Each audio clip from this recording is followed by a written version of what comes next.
Hi guys, welcome to our channel explain world. हम लाते हैं हॉलीवुड मूवीज के हिंदी एक्सप्लेनेशन। तो इस बार हम लाए हैं बहुत ही ज्यादा अमेजिंग स्टोरी। ये आपको बहुत ज्यादा पसंद आएगी। मेहम। ये 2017 में रिलीज हुई हॉरर एक्शन मूवी है और बहुत ही इंटरेस्टिंग है। इसे IMDb ने 6.4 की रेटिंग दी है। इसे रोटेन टोमेटोज ने दी है 84% और इसे 88% लोगों ने लाइक किया है। इसके डायरेक्टर थे जो लिंच। इसका बजट था $2.5 मिलियन। इस कहानी का बहुत ही अलग कॉन्सेप्ट है। इस मूवी की बेहतरीन कास्ट है।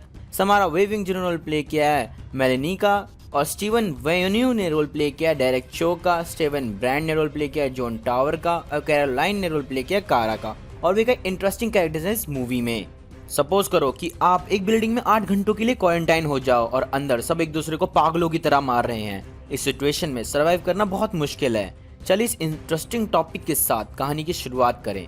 पहले चैनल को सब्सक्राइब कर दो और स्टोरी पसंद आए तो लाइक भी कर देना। So now let's begin the story. कहानी की शुरुआत में हमें ID7 नाम के वायरस से इंट्रोड्यूस कराया जाता है, जिसे नॉर्मल लैंग्वेज में हम रेड आई वायरस भी कह सकते हैं, क्योंकि इसमें इंसान की एक आंख लाल हो जाती है। ये वायरस इतना डेडली है, जो भी इसकी चपेट में आता है उसके ब्रेन का उसके इमोशन पर कोई कंट्रोल नहीं रहता। वो इन्फेक्टेड इंसान कुछ भी कर सकता है, किसी को भी मार सकता है, चाहे वो कोई भी हो। पब्लिक प्लेस में इंटीमेट हो सकता है। नॉर्मली चिल्लाना और लड़ाई करना शामिल है। ये वायरस पूरी दुनिया में फैल चुका है और सबसे ज़्यादा केस इसके अमेरिका में है। और तो और एक नेवल रीड्स नाम के बंदे ने अपना सेल्फ कंट्रोल खोकर किसी को मार भी दिया था, पर उसे एक अच्छे लॉयर ने बचा लिया, क्योंकि नेवल इन्फेक्टेड था और उसका उस पर कोई कंट्रोल नहीं था। धीरे धीरे ये वायरस कम हो जाता है और ख़त्म होने की कगार पर होता है। इसके बाद एंट्री होती है नेवल रीड्स को बचाने वाले लॉयर डेरेक चो की, जिसका पहला दिन है towers and Smith consulting TSE में। डेरेक बहुत ही खुश था। यहाँ पर समय बीतने के साथ साथ उसकी खुशी जैसे गायब हो जाती है और 6 महीने के बाद वो बस ऑफिस में काम करने वाली एक मशीन बनकर रह जाता है। पर अपनी मेहनत से उसे एग्जीक्यूटिव एसोसिएट लीगल एनालिसिस्ट की पोस्ट मिल गई है। एक दिन ऑफिस में घुसते ही वो देखता है कि उसका एक कलीग अपनी जूनियर को किसी काम को लेकर फोर्स कर रहा होता है। तभी वो उस बंदे को उसकी ही एक इंटीमेट होते हुए वीडियो दिखाता है और उसे कहता है कि अगर तुम अपनी जूनियर को परेशान करोगे तो मैं ये तुम्हारी वाइफ को दिखा दूंगा। इस भले काम को करने के बाद डेरेक अपने कैबिन में जाता है, जहां उसे अपना कॉफ़ी मग नहीं मिलता। वो अपने असिस्टेंट से पूछता है। फिर इसके बाद डेरेक को उसकी सिस्टर का फ़ोन आता है। उसकी सिस्टर का बर्थडे है, पर डेरेक काम में बिजी होने की वजह से अपनी फैमिली को टाइम नहीं दे सकता। उसी सुबह उसकी मीटिंग होती है उसकी क्लाइंट मेलेनी क्रॉस से, जिसकी फाइल जब वो ओपन करता है तो उसमें लिखा होता है फॉर क्लोजर नोटिस, यानी उसे जल्दी से अपनी लोन की इंस्टॉलमेंट पे करनी होगी, वरना उसकी प्रॉपर्टी सील कर दी जाएगी। डायरेक्ट उससे पूछता है कि वो उसकी क्या हेल्प कर सकता है। मेलेनी कहती है कि उसे लोन पे करने के लिए थोड़ा और टाइम चाहिए। डायरेक्ट कहता है कि ये ऑर्डर्स ऊपर से हैं, तो वो इसमें उसकी कोई हेल्प नहीं कर सकता। मेलेनी उसके सीनियर से मिलने की इच्छा जाहिर करती है, यानी आयरन स्मिथ से, जो कि एक घमंडी और अड़ियल औरत होती है। डेरेक पहले से ही बहुत परेशान है, इसलिए वो कोई सीन ना क्रिएट करते हुए सिक्योरिटी को बुलाकर मेलेनी को वहां से बाहर का रास्ता दिखा देता है। डेरेक के पानी में ID7 वायरस आ गया था और वो उसे पी लेता है। इसके बाद डेरेक की कलीग उसे बताती है कि उसे बॉस ने बुलाया है वेंडा कॉप कंपनी केस के सिलसिले में, जिसमें शायद कोई घपला हो गया था, पर यह केस डेरेक के अंडर नहीं था। तो वो इस बात का पता लगाने अपनी सुपीरियर कारा पॉवेल के पास जाता है।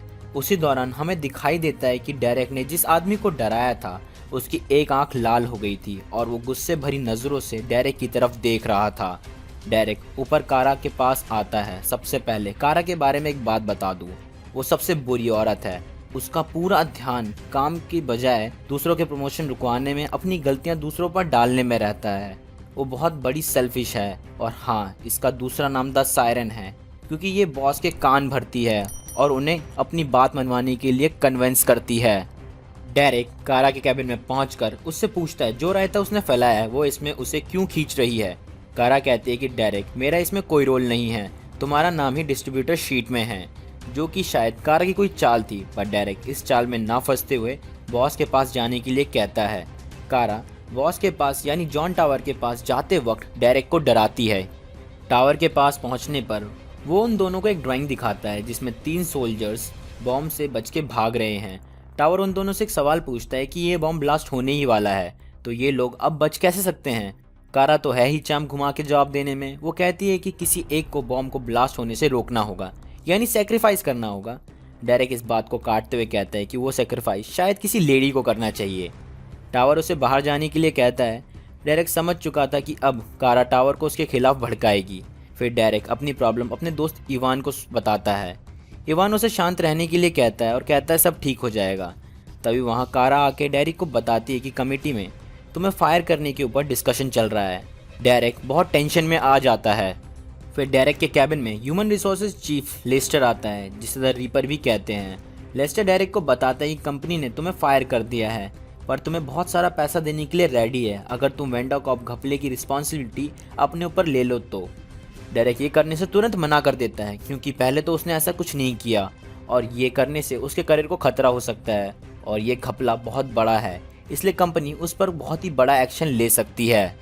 तभी टीएससी के बाहर अचानक से पुलिस आ जाती है और बिल्डिंग को बाहर से सील कर देती है।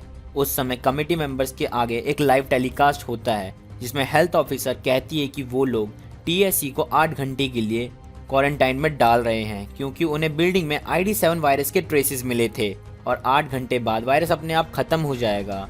वो सबको शांत रहने के लिए कहती है। उतने में ही डेरेक को वो एक आदमी जोरदार घुसा मारकर नीचे गिरा देता है। ये वही बंदा था जिसे डेरेक ने ब्लैकमेल किया था। फिर डेरेक भी वहाँ पड़े चाकू से उस आदमी के पैर में मार देता है और मारकर साइड कर देता है। इवान आकर डेरेक को शांत करने की कोशिश करता है। इस समय साफ पता चलता है कि ID7 वायरस पूरी बिल्डिंग में फैल गया है। हर स्टाफ मेंबर अलग अलग पागलपन कर रहा है, बहुत से लोग एक दूसरे को मार रहे हैं। तभी डेरेक गुस्से में कमेटी के पास जा रहा होता है अपनी जॉब को लेकर, पर इवान उसे रोक लेता है। वहाँ सबसे ऊपर टावर बहुत गुस्से में है, क्योंकि वो हर घंटे का एवरेज $200 पर आवर पे करता है हर एम्प्लॉय को। पर इस समय उसके एम्प्लॉय काम की जगह सब कुछ कर रहे थे। टावर बहुत गुस्से में था। तभी डेरेक टावर को कहता है कि वो उससे मिलने आ रहा है, लेकिन जैसे ही डेरेक लिफ्ट में जाता है, लिफ्ट ऊपर की जगह बेसमेंट में जाने लगती है। ये सब टावर के इशारों पर हो रहा था। बेसमेंट में टावर के हट्टे कट्टे गुंडे डेरेक की पिटाई करते हैं। टावर को डेरेक पर गुस्सा था, क्योंकि डेरेक ने बहुत बड़ा नुकसान किया था वेंडा कॉप का उसकी नज़रों में। टावर द बुल नाम के आदमी को ऑर्डर देता है कि डेरेक की सबसे छोटी उंगली तोड़ दो। द बुल जब ऐसा करने ही वाला होता है, तभी वहाँ डेरेक का दोस्त इवान आकर उसे बचाता है, पर उस भसड़ में द बुल उसे धक्का मार देता है और इवान के सिर में कील घुस जाती है और वो ऑन द स्पॉट मर जाता है। डेरेक इवान को मरा देखकर चिल्लाने लगता है। उधर टावर भी द बुल पर चिल्लाता है, क्योंकि इवान एक इम्पॉर्टेंट एम्प्लॉय था उसकी कंपनी का और अब उसके मर जाने के बाद उसे कोई दूसरा एम्प्लॉय रखना होगा, जिसमें बहुत खर्चा आएगा। द बुल फिर डेरेक को एक घूंसे में बेहोश कर देता है। जब डेरेक की आंख खुलती है तो वो अपने आप को मेलेनी के सामने पाता है। मेलेनी डेरेक को देखकर गुस्से में थी। वो उस पर आग बबूला होकर चढ़ जाती है और लगातार पंचेस मारने लगती है। डेरेक फिर उसे किसी भी तरह शांत करता है।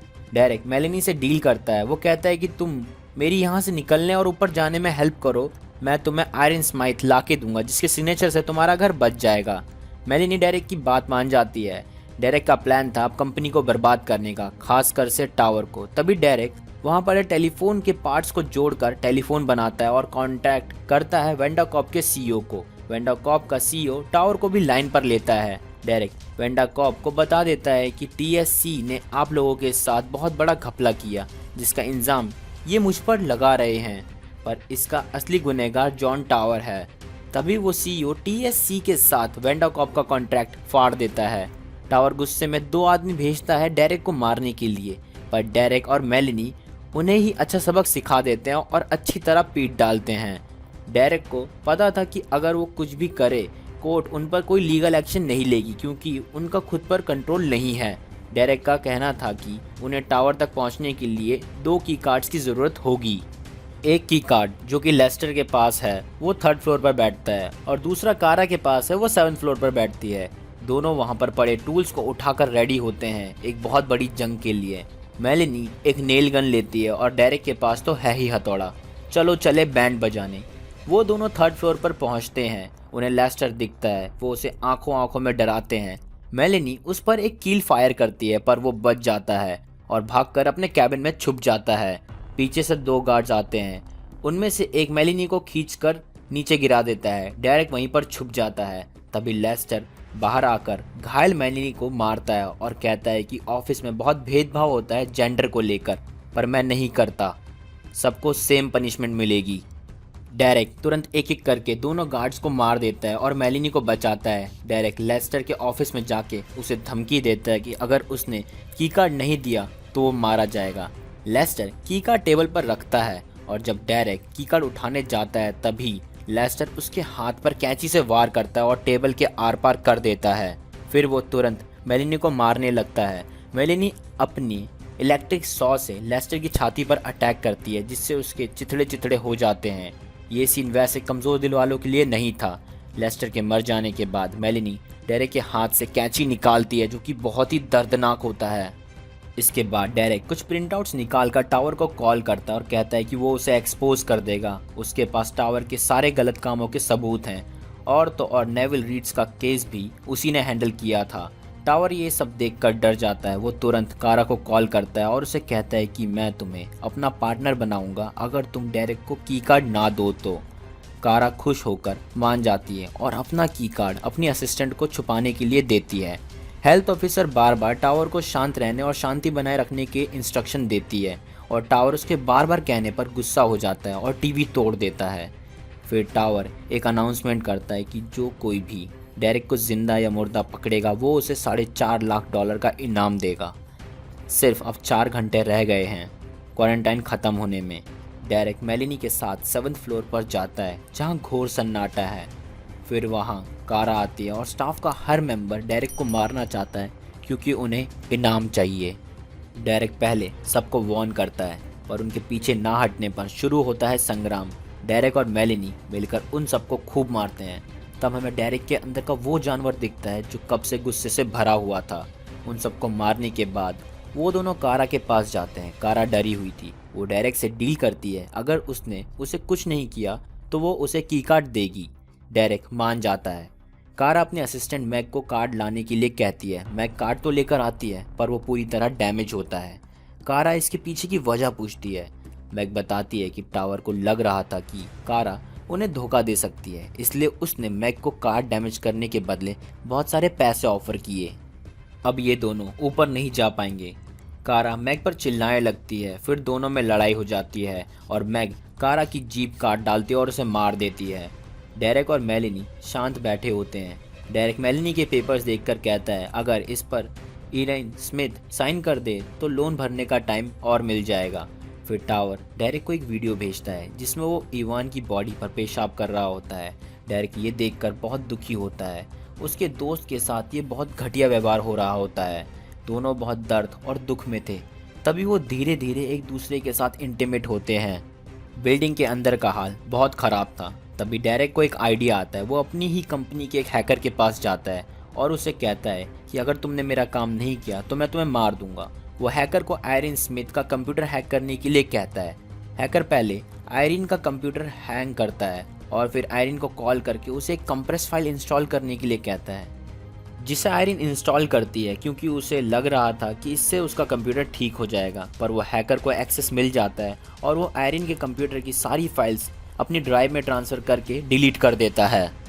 फिर डेरेक आयरिन से बात करता है कि उसे आयरिन की कार्ड दे दे और अपनी फाइल्स ले जाए। आयरिन इस डील को एक्सेप्ट करती है पर वो टावर को मीटिंग के बारे में बता देती है। आयरिन मीटिंग स्पॉट पर पहुंचती है और टेबल के नीचे एक छुपी गन को ढूंढती है जो कि डेरेक ने बहुत पहले निकाल ली थी।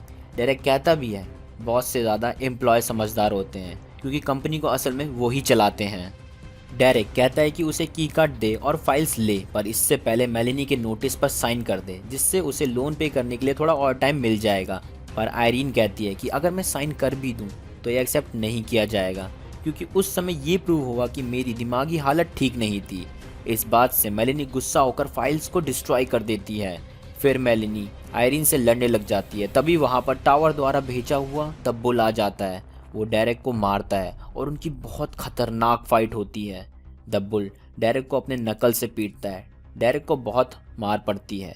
फिर जब बुल डेरेक की आंखों में जलन वाला स्प्रे मारने ही वाला होता है तभी डेरेक आंखें बंद करके वो स्प्रे मुंह से उसी पर स्पिट कर देता है और बुल के सर में स्क्रू ड्राइवर मार देता है जिससे उसकी मौत हो जाती है। मेलेनी भी आयरिन को मारने ही वाली होती है, तभी आयरिन कहती है ऊपर जाने के लिए कार्ड के साथ साथ कोड्स भी चाहिए, जिसके बदले तुम्हें मुझे मेलेनी देनी होगी। डेरेक को बस अब बदला चाहिए, चाहे वो कैसे भी मिले। वो मेलेनी को चेयर पर बांध देता है और उसे एक किस करता है। उसी समय वो उसके मुंह में एक नट बोल्ट डाल देता है, जिसका मतलब ये था कि वो चेयर से फ्री है।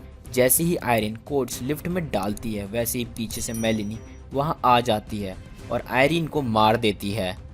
डेरेक अब टावर के सामने था। टावर उसे एक फुल पार्टनरशिप ऑफर करता है। वो उसे इतने पैसे देने को तैयार था जिससे डेरेक अपनी आगे की लाइफ एक बेहतर तरीके से स्पेंड कर सकता था। लेकिन डेरेक मेलिनी का क्लोजर नोटिस देखता है और वो टावर के ऑफर को मना कर देता है। पहले तो वो उसके असिस्टेंट्स को मारता है और फिर उसे लड़ने के लिए चैलेंज करता है। डेरेक और टावर की फाइट होती है, जिसमें डेरेक इतना जख्मी होने के बावजूद भी टावर को मारता है और उसे बिल्डिंग से नीचे गिराने से पहले उसे कहता है, तूने मुझे बोर्ड ऑफ मेंबर से पूछकर निकाला था ना, अभी मैं भी तुझे इनसे पूछकर ही मारूंगा। और शॉकिंगली सारे बोर्ड मेंबर्स उसे मारने का इशारा करते हैं। डेरेक टावर को नीचे फेंक देता है और आके एग्रीमेंट पर साइन करके बॉस बन जाता है। फिर वो मेलिनी के पेपर्स साइन करके अपनी पाई हुई इस जॉब को लात मार देता है। अब क्वारंटाइन के 8 घंटे पूरे हो गए थे। पुलिस धीरे धीरे बिल्डिंग को खाली कर रही थी। बिल्डिंग से बाहर निकलते वक्त डेरेक बहुत खुश था। फाइनली डेरेक वो कर रहा था जो उसे पसंद है, पेंटिंग। वो एक आर्ट क्लास में था मेलिनी के साथ। दोनों एक दूसरे को देखकर स्माइल करते हैं और इस तरह कहानी खत्म हो जाती है। The end. ये स्टोरी मुझे बहुत अच्छी लगी। आई होप आपको पसंद आई हो। अगर आपको ये देखनी हो तो ये अवेलेबल है अमेजोन प्राइम पर। ये मूवी हमें एक वर्क प्लेस पर होने वाली पॉलिटिक्स के बारे में बताती है। हर कोई किसी भी तरीके से बस एक सफलता नाम के शब्द को अपने जीवन में लाना चाहता है। अपने प्रीशियस फीडबैक के लिए मुझे वेट ना कराएं। और हाँ, अपनी फेवरेट मूवीज की एक्सप्लेनेशन के लिए सब्सक्राइब करें एक्सप्लेन वर्ल्ड को। मैं मिलूंगा आपसे नेक्स्ट बेस्ट स्टोरी के साथ। तब तक के लिए बाय बाय, सायोनारा।